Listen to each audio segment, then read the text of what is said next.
हमेशा से देश दुनिया सब जानती है। फिर पाकिस्तान हरकत कर रहा बार बार लंबे अरसे से, आतंकवाद को प्रोत्साहन दे रहा है। वो बहुत खतरनाक खेल होता है।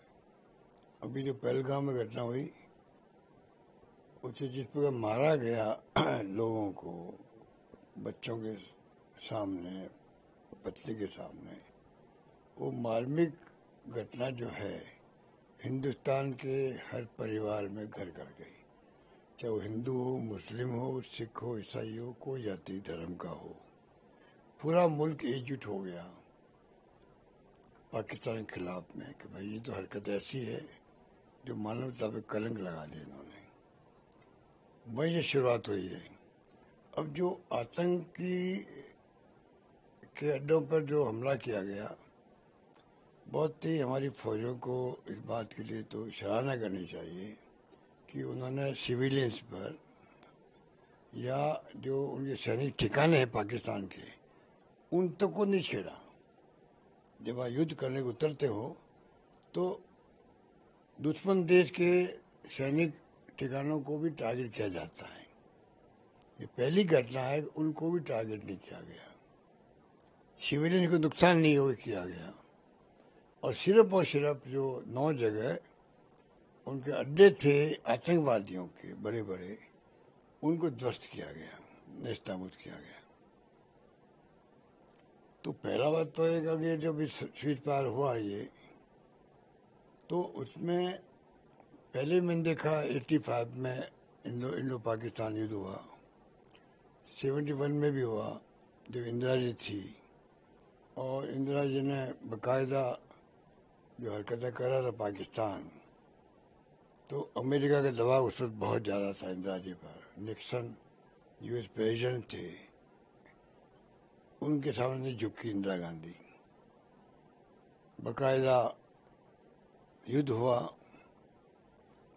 अमेरिका ने तो 7वां बेड़ा भेज दिया जो हथियार लैस था, बहुत खतरनाक, उसकी परवाह भी नहीं करी। युद्ध जीता हम लोगों ने। 90,000 से ज़्यादा सैनिकों को, उनके कर्नल, जनरल, मेजर सबको सरेंडर करवाया। दुनिया के इतिहास में ऐसी घटना कभी हुई नहीं है और ना शायद होगी कभी।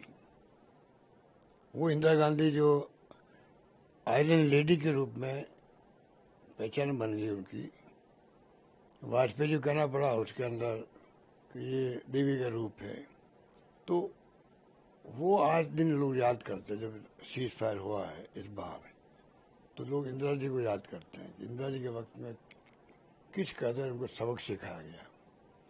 अब जो विपक्ष ने साथ दिया एक तरफा, तो विपक्ष का हक बनता पूछने का, जो कहा गया कांग्रेस के प्रवक्ता द्वारा, तो भाई एक तो आप ऑल पार्टी मीटिंग बुला लो, पहले ही 2 बार मीटिंग बुलाई आपने, और एक संसद का अधिवेशन बुला लो विशेष।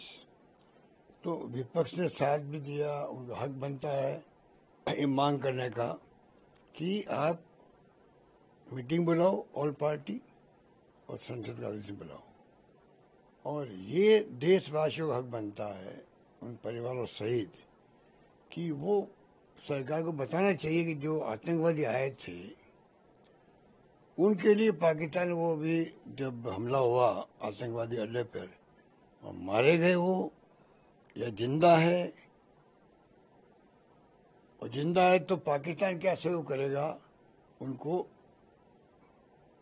सजा दिलवाने के अंदर, किस प्रकार वो सहयोग करेगा कि वो जो प्रक्रिया चलती है मान लीजिए आतंकवादियों के बारे में, तो हिंदुस्तान को सौंपेंगे वो, या मुकदमा चलेगा, या क्या होगा किसी को नहीं मालूम। कुछ क्वेश्चन ऐसे हैं जो सीज फायर के बाद में भी देश के सामने मौजूद है, तो उसका जवाब भी सरकार को